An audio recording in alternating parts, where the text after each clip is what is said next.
زندگی یہ نہیں ہے کسی کے لیے، زندگی ہے نبی کی، نبی کے لیے۔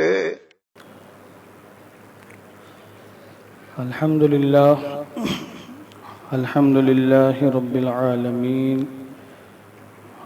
والعاقبۃ للمتقین، والصلاة والسلام على سید الانبیاء والمرسلین وعلى آلہ الطیبین الطاہرین واصحابہ المطہرین ومن اتبعہم بإحسان إلی یوم الدین۔ أما بعد، فقد قال الله تعالى في القرآن المجيد والفرقان الحميد: يا أيها الذين آمنوا كتب عليكم الصيام كما كتب على الذين من قبلكم لعلكم تتقون۔ صدق الله العظيم وصدق رسوله النبي الأمين الكريم، ونحن على ذلك لمن الشاهدين والشاكرين، والحمد لله رب العالمين۔ مولاي صل وسلم دائما أبدا على حبيبك خير الخلق كلهم، هو الحبيب الذي ترجى شفاعته لكل هول من الأهوال مقتحم،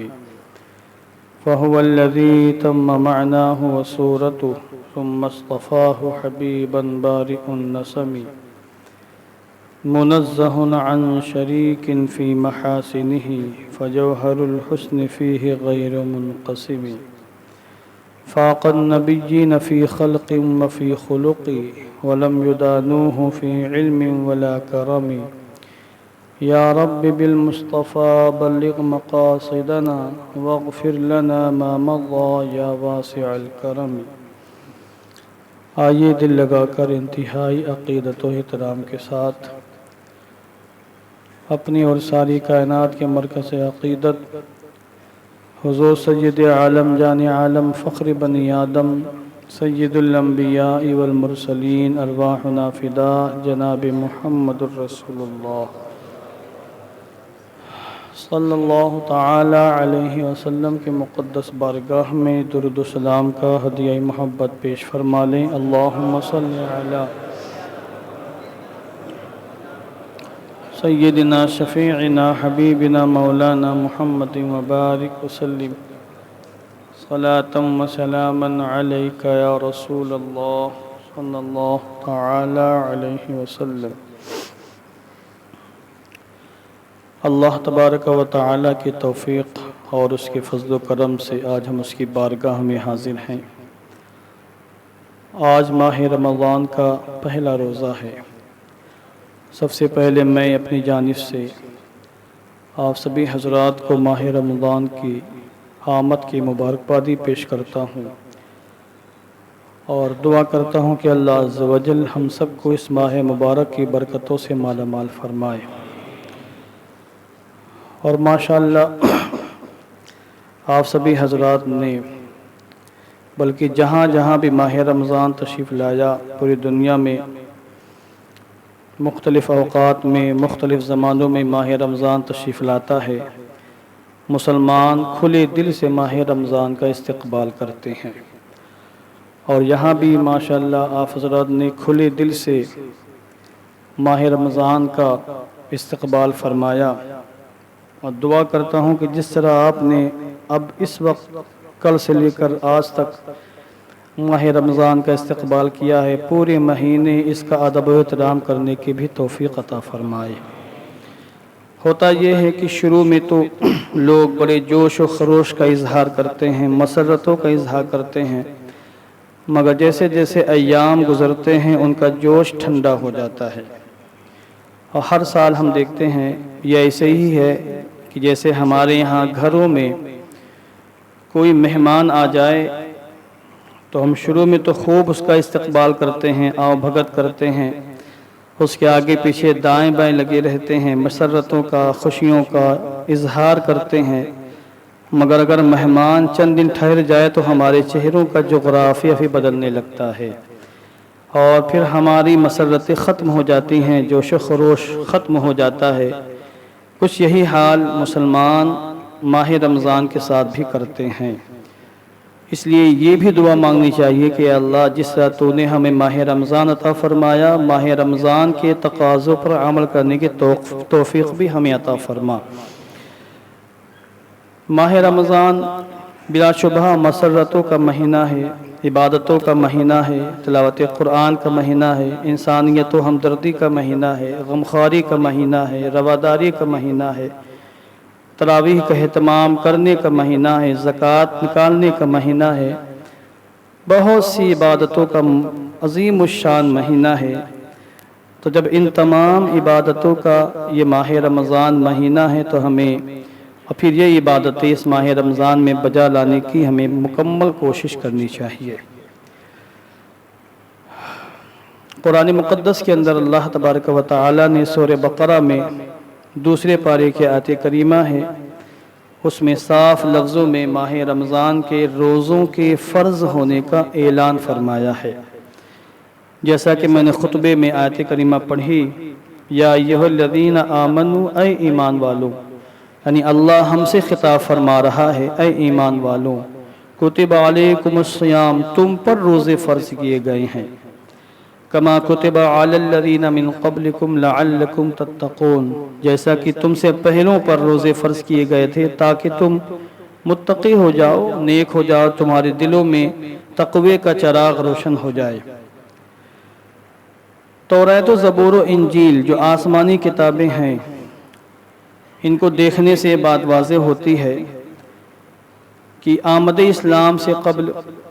حضور رحمت عالم جان عالم کی تشریف آوری سے قبل، یہود و نصارہ بھی مخصوص ایام میں روزے رکھا کرتے تھے۔ بلکہ آپ مکہ المکرمہ کی تاریخ پڑھیں گے، ہسٹری، تو اس میں بھی آپ کو ملے گا کہ حضور کے نبوت کا اعلان کرنے سے قبل اہل مکہ 10ویں محرم الحرام کا روزہ رکھا کرتے تھے۔ مشرک تھے، کافر تھے، بت پرست تھے، مگر وہ بھی 10ویں محرم الحرام کا روزہ رکھتے تھے۔ اب اس کی کیفیت کیا تھی، طریقہ کیا تھا، اس میں نہیں جاتا ہوں، البتہ وہ روزہ رکھا کرتے تھے خوشی میں۔ کس خوشی میں؟ کہ 10ویں محرم الحرام کو وہ لوگ خانہ کعبہ پر غلاف چڑھاتے تھے، اس خوشی میں روزے رکھا کرتے تھے۔ اس کو بعض علماء نے لکھا ہے۔ اسی طرح مدینہ منورہ میں جو یہودی آباد تھے وہ بھی 10ویں محرم الحرام کا روزہ رکھا کرتے تھے، یعنی عاشورے کا روزہ رکھا کرتے تھے۔ اور اگر آپ مزید اسلامی تاریخ میں غور کریں تو آپ کو ایسی روایتیں بھی ملیں گی کہ قرآن مقدس کے نزول سے پہلے، نزول قرآن سے پہلے اور نبوت کا اعلان کرنے سے پہلے آقا دو عالم جب غار حرا تشریف لے جاتے تھے اور کئی ہفتے وہاں جلوہ بار رہا کرتے تھے، اللہ کی عبادت کیا کرتے تھے، تو ان ایام میں بھی آپ روزے سے رہا کرتے تھے۔ تو روزہ اللہ کی عظیم الشان عبادت ہے۔ انسان اللہ کے رضا کے لیے اپنی خواہشات کو ترک کر دیتا ہے، اور یہ محبت کا بہت اونچا درجہ ہے کہ انسان اپنے محبوب کی محبت میں غرق ہو کر کے وہ کرے جو اس کا محبوب چاہتا ہے، اپنے محبوب کی مرضی کے مطابق زندگی گزارے۔ یہ بہت عظیم الشان عبادت ہے۔ تو کھانا پینا تو ہماری ضروریاتی زندگی میں سے، کھانے پینے کے بغیر کوئی انسان زندہ نہیں رہ سکتا، مگر ہم اپنے رب کی رضا کے لیے 1 مہینے تک ایک ٹائم کا کھانا مکمل طریقے سے ترک کر دیتے ہیں۔ یہ الگ بات ہے کہ ہمارے بہت سے مسلمان غفلت کا شکار ہیں، وہ سحری اسی لیے کھاتے ہیں کہ اس سحری میں وہ ناشتے کا پورا حساب و کتاب برابر کر لیتے ہیں،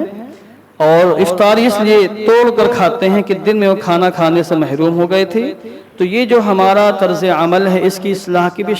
شدید ترین حاجت ہے۔ بلکہ آپ نے خود اپنے گھر میں یا معاشرے میں، خاندان میں محسوس کیا ہوگا کہ ہمارے ہاں ماہ رمضان میں اخراجات کا بجٹ بڑھ جاتا ہے، جبکہ ہونا ناشتہ بھی نہیں کرنا ہے اور دن کا کھانا بھی نہیں کھانا ہے، تو بجٹ تو کم ہونا چاہیے۔ تو اگر کسی مہینے یا سال بھر ہر مہینے کوئی 20,000 یا 25,000 کا بجٹ نکالتا ہے کھانے پینے کے، تو ماہ رمضان میں آدھا ہو جانا چاہیے، مگر ہوتا ہے کہ ڈبل ٹربل اور 4-5 گنا زیادہ بڑھ جاتا ہے۔ اس لیے کہ بعض لوگوں نے ماہ رمضان کو کھانے پینے کا مہینہ سمجھ لیا ہے اور افطاری میں بھی اتنا کھاتے ہیں کہ 3 ٹائم کے کھانے کے برابر صرف افطاری میں کھا لیتے ہیں، اور سحری میں بھی اتنا کھا لیتے ہیں کہ جتنا ناشتہ وہ 3 4 5 دنوں میں کرتے ہیں اتنا ناشتہ ایک دن میں افطار سحری میں کر لیا کرتے ہیں۔ تو یہ جو ایک طرز عمل ہے اس کی اصلاح کی حاجت ہے۔ تقوی کا چراغ کیوں نہیں روشن ہو پا رہا ہے دلوں میں؟ اس کی وجہ یہ ہے کہ لوگوں نے روزوں کی حقیقتوں کو فراموش کر دیا ہے۔ بہرحال قرآن مقدس میں اللہ تبارک و تعالیٰ نے روزے کی عظمت اور شان بیان کرتے ہوئے سورہ بقرہ میں یہ جو میں نے بھی آیت کریمہ پڑھی، اس کی 2 آیت کریمہ کی بات سورہ بقرہ ہی میں ارشاد فرمایا شہر رمضان الذی انزل فیہ القرآن۔ اب قرآن مقدس اللہ کا کلام ازلی ہے، کلام الہی ہے، اور مذہب اسلام، دین اسلام کی بنیاد کلام الہی پر ہے۔ کلام الہی میں سب کچھ ہے، ماضی کی خبریں، مستقبل کی پیشگوئیاں، انبیاء کرام کے حالات، کائنات کے حقائق کا تذکرہ، سب کچھ ہے۔ تو جس کلام الہی میں سب کچھ ہے اور جس پر دین اسلام کی بنیاد ہے، اللہ رب العزت نے سورہ بقرہ میں کلام الہی کے نزول کے بارے میں ارشاد فرمایا شہر رمضان الذی انزل فیہ القرآن۔ اے میرے بندو، اگر تم ماہ رمضان کی عظمت سمجھنا چاہتے تو یوں سمجھو کہ رمضان کا مہینہ وہ عظیم الشان مہینہ جس میں قرآن مقدس نازل کیا گیا ہے۔ اس سے واضح ہوتا ہے کہ جب حضور رحمت عالم غار ہرا میں تشریف فرما تھے، غار ہرا میں آپ عبادت کیا کرتے تھے، اور جبریل امین اقرأ بسم ربک الذی خلق، یہ جو 5 آیت کریمہ سورہ اقرا کے لے کر تشریف لائے، تو وہ رمضان کا مہینہ تھا اور رمضان کے ایام چل رہے تھے، جبریل امین حضور کی بارگاہ میں تشریف لائے۔ اس کی دیگر تشریحات بھی ہیں، بخاری کے اندر، مسلم کے اندر، ابن ماجہ شریف کے اندر، نسائی شریف کے اندر، ابو داؤد شریف کے اندر، کتب احادیث میں ماہ رمضان کے فضیلت کے حوالے سے کثیر تعداد میں روایتیں موجود ہیں، اور ہر سال ماہ رمضان آتا ہے وہ روایتیں میں بیان کرنے کی کوشش کرتا ہوں۔ حصول برکت کے لیے میں پھر کچھ روایتیں عرض کر دیتا ہوں۔ مثلا مسلم شریف کے اندر حضرت ابو ہریرہ رضی اللہ تعالیٰ عنہ سے مروی بالکل واضح روایت ہے، اور مزید محض ترغیب کے لیے اور تھوڑی سی میں اس کی شرح بھی کروں گا کہ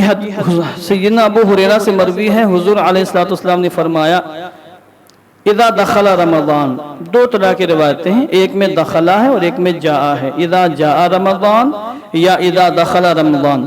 فتحت ابواب الجنہ وغلقت ابواب جہنم وصفدت الشیاطین، اور بعض روایتوں میں ہے اذا جاء رمضان فتحت ابواب الرحمہ، اور بعض روایتوں میں فتحت ابواب السماء، کئی روایتیں ہیں۔ میں ایک روایت بیان کرتا ہوں، حضور نے ارشاد فرمایا جب ماہ رمضان تشریف لاتا ہے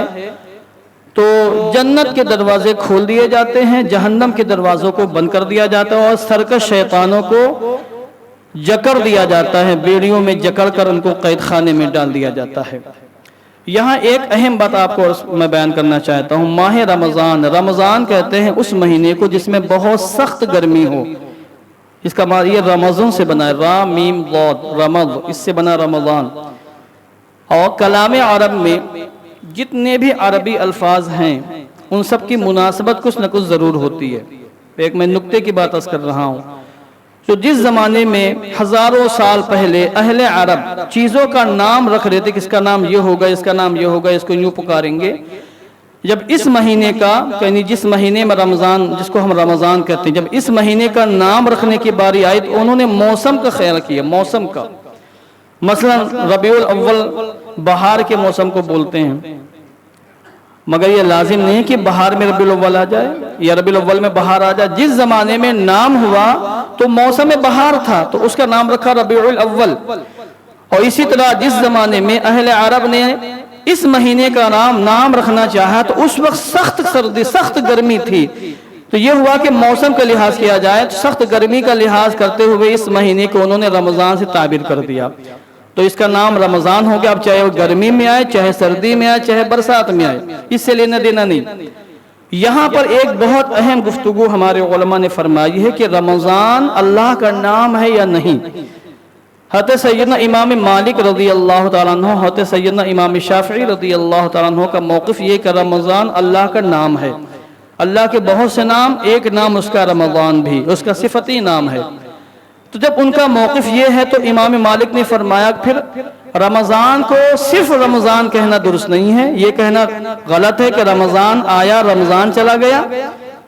تو ان سے پوچھا کیسے کہا جائے گا؟ کہتے ہیں یہ کہا جائے گا رمضان کا مہینہ آیا رمضان کا مہینہ چلا گیا، ہم نے رمضان کے مہینے میں افطاری کی، رمضان کے مہینے میں سحری کی، ہم نے رمضان کے مہینے میں یہ کام کیا وہ کام کیا۔ صرف رمضان نہ کہا جائے کیونکہ رمضان اللہ کا نام ہے، اور اسی سے ملتا جلتا موقف امام شافعی کا بھی ہے،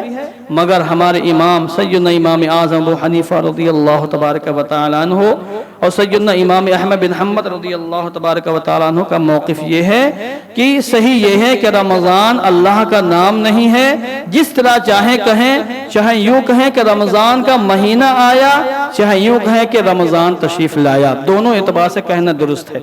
اور امام اعظم ابو حنیفہ کے موقف کی تائید اسی حدیث پاک سے ہوتی، دیکھیں حضور نے فرمایا اذا جاء رمضان، یہاں شہرن کا لفظ ہی نہیں ہے، مہینے کو عربی میں شہرن کہتے ہیں۔ اب حضور نے اس روایت میں یہ نہیں فرمایا اذا جاء شہر رمضان،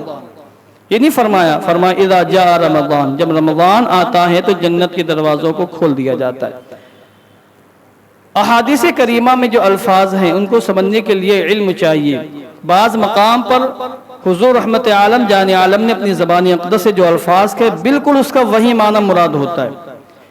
اور کبھی وہ معنی مراد نہیں ہوتا، کوئی دوسرا معنی مراد ہوتا ہے۔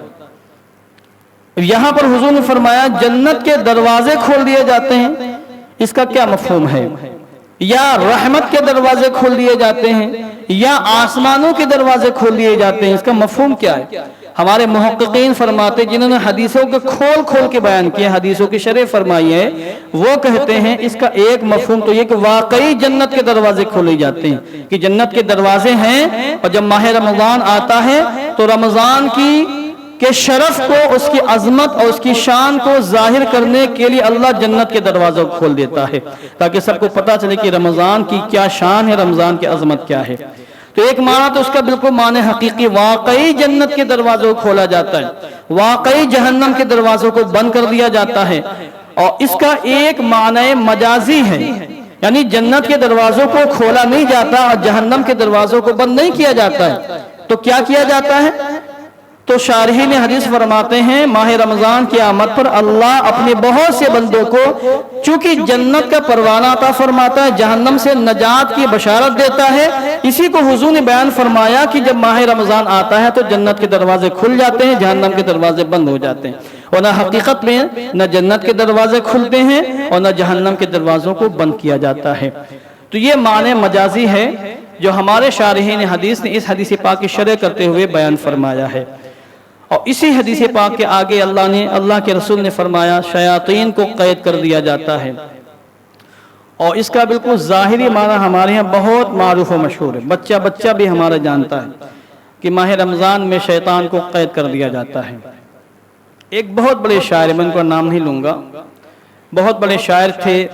آج سے 200-250 سال پہلے کے، اور بڑی غضب کی شاعری کرتے تھے۔ آج بھی ان کی شاعری کی دھوم مچی ہوئی ہے،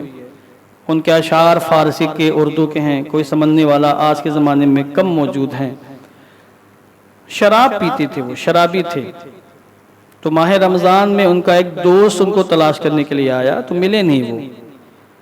اور رمضان میں دن میں اپنے گھر کی چھت پر کوٹھری میں بیٹھ کر شراب پی رہے تھے، معاذ اللہ۔ تو تلاش کرتے کرتے پہنچے ان کے دوستوں پر، دیکھا کہ کوٹھی کے اندر نشے میں دھت پڑے ہوئے ہیں، اور کہا جا کر میاں ہم تو یہ سمجھتے تھے کہ ماہ رمضان میں شیطان قیدی بنا لیا جاتا ہے، تم نے ماہ رمضان میں دن میں شراب پی؟ تو وہ جناب کہتے ہیں کہ شیطان اسی کوٹھی میں قید کیا جاتا ہے جس میں میں بیٹھا ہوا ہوں۔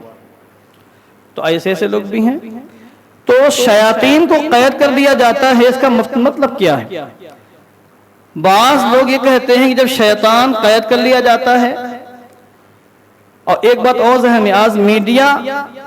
ہاتھ دھو کر مسلمانوں کے پیچھے پڑی ہوئی ہے، مسلمانوں کے نجی معاملات کو بھی اٹھا رہی ہے، نہ جانے کیسے کیسے چھوکروں کو، گنڈوں کو، موالیوں کو ٹوپی پہنا کر، داڑھی نقلی ہے کہ اصلی پتہ نہیں، بیٹھا کر ڈیبیٹ کر رہی ہے، اور ہمارے لاکھوں قسم کے نوجوان لگے ہوئے ہیں ٹی وی میں، چینلوں میں، اور وہ یہ سمجھ رہے ہیں کہ جو سامنے بیٹھ کے ڈیبیٹ کر رہا ہے یہ اسلامی اسکالر ہے، جواب نہیں دے پا رہا، اس کا مطلب اسلام میں کمی ہے، اسلامی تعلیمات میں کمیاں ہیں۔ آپ ان کے چکر میں نفس سٹنگ رہتی ہے، وہ لوگ کبھی بھی ایسے لوگوں کو نہیں بلاتے جن کو منہ توڑ جواب دے سکیں، وہ ایسے لنگڑے لولوں کو بلاتے ہیں جن کے پاس نہ علم ہوتا نہ جواب دینے کا طریقہ ہوتا، وہ 1500 روپے میں 10 12 15 ہزار بکے ہوئے ہوتے ہیں، ان کو بلا کر ڈیبیٹ کیا جاتا ہے اور پھر اسلام پر حملے کیے جاتے ہیں۔ اسلامی تعلیمات کے حوالے سے اور اسلامی احکام کے حوالے سے وہ لوگ باقاعدہ مطالعہ کرتے ہیں اور پھر ڈیبیٹ میں وہ ساری باتیں رکھتے ہیں، اور ہمارے نوجوان کے اندر کھچڑی بنتی رہتی ہے، پھر آگے چل کے وہ کفر اور ارتداد کا شکار ہو جاتا ہے۔ اس لیے اس طرح کے لوگوں کی باتیں ہرگز نہیں سننی ہے۔ آج سینکڑوں قسم کے لوگ اس طرح کے ہیں جو سوشل میڈیا پر یا ملکی میڈیا پر اس طرح کی باتیں کر رہے ہیں۔ شیاطین کو قید کر دیا جاتا ہے، اس کا مطلب کیا؟ بعض لوگ یہ کہتے ہیں جب شیاطین کو قید کر دیا جاتا ہے تو پھر یہ لوگ گناہ کیسے کرتے ہیں؟ گویا کہ اعتراض کرنے والے یہ سمجھتے ہیں کہ لوگ صرف شیطان کی وجہ سے گناہ کرتے ہیں، حالانکہ ایسا نہیں، ابھی میں آگے واضح کروں گا، وقت ختم ہو رہا ہے یا اگلے ہفتے واضح کر دوں گا۔ اصل میں شیطان دو طرح کے ہیں،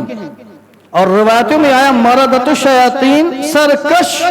بڑے بڑے سرغنہ شیطانوں کے بارے میں روایتوں میں آیا ہے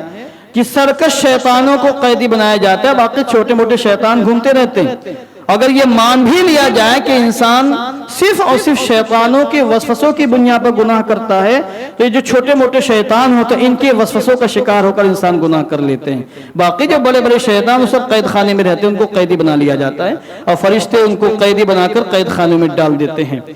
اور بعض علماء نے فرمایا کہ دو طرح کے شیطان، ایک داخلی شیطان، ایک خارجی شیطان۔ داخلی شیطان جس کو قرین من الجن کہا گیا مشکات المصابیح کی روایت میں، دیگر روایتیں موجود ہیں، جس کو ہم حمزات کہتے ہیں، یہ حمزات قیدی نہیں بنایا جاتا، باقی جو خارجی شیطان ہوتا ہے وہ قیدی بنا لیا جاتا ہے۔ اور ماہ رمضان میں جو لوگ شیطانوں کی وجہ سے، وسوسوں کی وجہ سے گناہ کرتے ہیں تو وہ داخلی شیطان ہوتا ہے، خارجی شیطان قیدی بنا لیا جاتا ہے۔ تو یہاں بھی جو حضور نے فرمایا صفدت الشیاطین، شیاطین کو قیدی بنا لیا جاتا ہے، تو ایک تو یہ کہ اس کا بالکل ظاہری معنی مراد ہے، واقعی شیطان کو قیدی بنا لیا جاتا ہے جیسا کہ میں نے ابھی عرض کیا، اور ایک یہ ہے کہ اس کا معنی جو ہے کہ شیطان کو قیدی بنا لیا جاتا ہے، یہاں معنی حقیقی مراد نہیں بلکہ معنی مجازی مراد ہے۔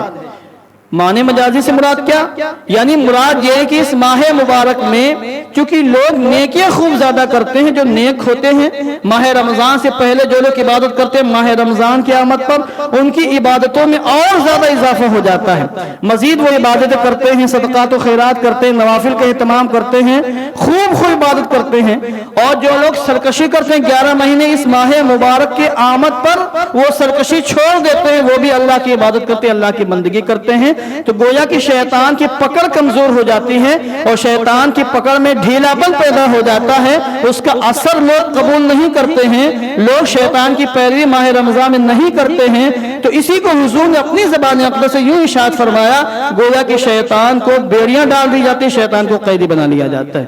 ورنہ حقیقت میں شیطان قیدی نہیں بنایا جاتا۔ تو اس روایت میں دونوں طرح کے پہلو ہو سکتے ہیں، ایک تو یہ کہ واقعی شیطان قیدی بنا لیا جاتا ہے، ایک یہ ہے کہ شیطان قیدی نہیں بنایا جاتا، لوگ شیطان کے اثرات سے، اس کے اثر سے، اس کے وسوسوں سے محفوظ رہتے ہیں۔ اور سوال یہ ہے کہ ماہ رمضان میں کچھ لوگ جو نماز نہیں پڑھتے ہیں، گالیاں بکتے ہیں، چغلی غیبت کرتے ہیں، روزے نہیں رکھتے ہیں، روزوں کی بے حرمتی کرتے ہیں، زکوٰۃ فرض ہو جانے کے باوجود زکوٰۃ نہیں نکالتے ہیں، وغیرہ وغیرہ، ایسے لوگ گناہ کے کام کیوں کر رہے ہیں؟ تو اس کا جواب یہ ہے کہ چونکہ 11 مہینے مسلسل وہ شیطان کی پیروی کر رہے ہیں، اگر یہ مان لیا جائے کہ شیطان واقعی قیدی بنا لیا گیا ہے، جیسے کہ بعض روایتوں میں آیا، ہمارے علماء نے ان کی تشریحات میں بیان فرمایا، اگر یہ مان لیا جائے شیطان قیدی ہے، تو یہ جو شیطان کے چیلے ماہ رمضان میں بھی گناہ کے کام کر رہے ہیں، تو اس کی وجہ یہ ہے کہ 11 مہینے انہوں نے چونکہ شیطان کی پیروی کی، شیطان کی اطاعت کی، اس کے نقش قدم پر چلے، اس کی باتوں کو مانتے رہے، اور جب 1 مہینہ شیطان قیدی بنایا گیا تو 1 مہینے تک شیطان کی غیر حاضری بھی مؤثر نہیں ہوئی، اس کی غیر حاضری سے کچھ فرق نہیں پڑا، وہ جیسے پہلے کام کر رہے تھے ماہ رمضان کی آمد پر بھی وہ مسلسل گناہ کے کام کرتے رہتے ہیں۔ جیسے کسی چیز کو تیزی سے گھما دیا جائے اور گھمانے والی چیز کو ہٹا لیا تب بھی وہ چیز گھومتی رہتی ہے، اثر اس کا باقی رہتا ہے۔ کوئی چیز آگ میں ڈالی جائے اور گھنٹوں آگ میں پڑی رہے اور سرخ ہو جائے گی، لال ہو جائے گی، آگ سے نکال لیا جائے تو اس کو تو آگ نے لال کیا تھا، سرخ کیا تھا، اب ہونا ہی چاہیے جب آگ سے وہ چیز باہر ہے تو اس کی سرخی ختم ہو جانی چاہیے، مگر ہم دیکھتے کافی دیر تک وہ چیز سرخ رہتی ہے، لوہے کا ٹکڑا ہو وہ کافی دیر تک سرخ رہے گا، حالانکہ وہ اب آگ میں نہیں ہے، کیونکہ کافی دیر وہ آگ میں رہا، اس وجہ سے آگ سے نکلنے کے باوجود وہ سرخ ہی رہا۔ تو جو لوگ 11 مہینے شیطان کی اطاعت کرتے ہیں، ماہ رمضان میں جب شیطان قیدی بنایا جاتا ہے تو اس کے غیر حاضری کے باوجود یہ غلط کام کرتے رہتے ہیں، شیطان کی اطاعت کرتے رہتے، چونکہ شیطان حالانکہ موجود نہیں، وہ قیدی بنا لیا گیا ہے تو اس کا اثر باقی رہتا ہے۔ اس لیے احادیث کریمہ بالکل بے غبار ہیں، اور یہ سمجھنا کہ ہر کام جو گناہ کا ہم کرتے ہیں شیطان کی وسوسے کی بنیاد پر، ایسا نہیں ہے۔ شیطان وسوسہ ڈالتا ہے مگر اصل میں ہمارا دخل اس میں ہوتا ہے، ورنہ آپ بتائیں کیا شیطان زبردستی کرتا ہے کسی کے ساتھ کہ تمہیں کرنا ہی پڑے گا؟ شیطان کبھی زبردستی نہیں کرتا ہے، شیطان کبھی کسی کو مارتا پیٹتا نہیں ہے کام نہ کرنے کی بنیاد پر۔ یہ انسان کا جو نفس ہے، نفس امارہ، اس کی بنیاد پر شیطان وسوسہ ڈالتا ہے، باقی ساری کرتوت انسانوں کے ہوتے ہیں۔ اور قیامت کے میدان میں جب حساب و کتاب کے معاملات ہوں گے اور شیطان کے بہت سے چہرے وہاں شیطان کو طعنہ دیں گے کہ تو نے ہم کو بہکایا تھا، تو قرآن مقدس میں سورہ ابراہیم میں آیت نمبر 12-22 میں باقاعدہ اس کی وضاحت، شیطان قیامت کے میدان میں اپنے ماننے والوں کو یہ کہے گا، وقال الشیطان لما قضی الامر ان اللہ وعدکم وعد الحق ووعدتکم فاخلفتکم فلا تلومونی ولوموا انفسکم ما انا بمصرخکم وما انتم بمصرخی۔ اور جب قیامت کے دن فیصلہ ہو چکے گا، شیطان کہے گا کہ تم سے اللہ نے سچا وعدہ فرمایا تھا تو اس نے اپنے وعدے کو پورا کیا، اور ہم نے دنیا میں تم سے جو وعدہ کیا تھا تو ہم نے وعدے کو توڑ دیا، لہذا آج تم اپنے اوپر ملامت کرو، مجھ پر ملامت نہ کرو، ہم نے تم سے کوئی زبردستی دنیا میں نہیں کی تھی، تمہیں ملامت کرنا ہے، پھٹکار بھیجنی، اپنے اوپر ملامت کرو، اپنے اوپر پھٹکار بھیجو، ہم نے کوئی زبردستی نہیں کی تھی، کوئی ظلم و زیادتی نہیں کی تھی، ہم نے تو وسوسہ ڈالا تھا صرف، باقی تم نے خود اپنا سارا کام کیا، اور آج ہم نہ تمہاری فریاد کو پہنچنے والے ہیں نہ تم ہماری فریاد کو پہنچنے والے ہو، نہ ہم تمہاری مدد کر سکتے، نہ تم ہماری مدد کر سکتے ہو، تمہارا ٹھکانہ جہنم ہے تو ہمارا ٹھکانہ بھی جہنم ہے۔ یہ شیطان قیامت کے دن ان لوگوں کو کہے گا جنہوں نے دنیا میں شیطان کی پیروی کی تھی، شیطان کی اطاعت کی تھی، اور اس کے وسوسوں کا شکار ہو کر ماہ رمضان جیسے عظیم الشان مہینے میں بھی وہ گناہوں کا شکار ہو گئے تھے۔ اس لیے اپنے نفس کو تسلی دینے کے لیے وسوسہ دماغ میں آ جائے کہ شیطان نے بہکا دیا، غلط ہے، نفس امارہ ہمارے اندر موجود ہے۔ اور ماہ رمضان کے مہینے میں اگر کوئی شخص روزوں کے تقاضوں پر مکمل طریقے سے عمل کرتا ہے تو قرآن مقدس میں اللہ نے فرمایا کہ اس کے سینے میں تقوی کا چراغ روشن ہو جاتا ہے، اور ماہ رمضان کی برکت سے پھر 11 مہینے تک وہ شیطان وسوسوں سے محفوظ رہتا ہے۔ دعا کرتا ہوں کہ اللہ عز و جل ہم سب کو ماہ رمضان کے تقاضوں پر عمل کرنے کی توفیق عطا فرمائے، اور اس ماہ رمضان میں خوب عبادات کے تحفے گلدستے پیش کرنے کی توفیق عطا فرمائے۔